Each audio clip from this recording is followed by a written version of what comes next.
Hello guys, এই যে আমি আর আমার সাথে রয়েছে আর একজন, আমাদের দুজনেরই হঠাৎ বিরিয়ানি খেতে ইচ্ছা করছে, তাই আমরা বেরিয়ে পড়েছি বিরিয়ানি খাবো বলে।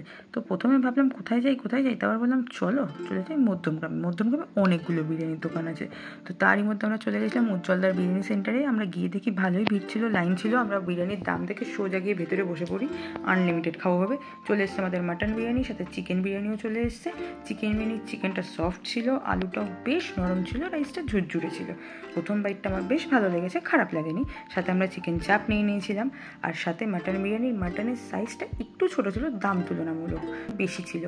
আর চিকেনটাও বেশ ছোটো ছিল, মানে সফট ছিল, রাইসগুলো ঝরঝরে ছিল। তো আমরা খাওয়া দাওয়া করে আনলিমিটেড, আমরা আবার চেয়েও নিয়েছি রাইস দুবার, তো বলবো না যে দেয়নি, দিয়েছে, সাথে আলু দিয়েছে। খেয়ে দিয়ে আমরা দিদিবাবিকে টাটা করতে করতে বাড়ির উদ্দেশ্যে রওনা হচ্ছি। দেখি রাস্তায় একটা অরুণদার আইসক্রিমের দোকান।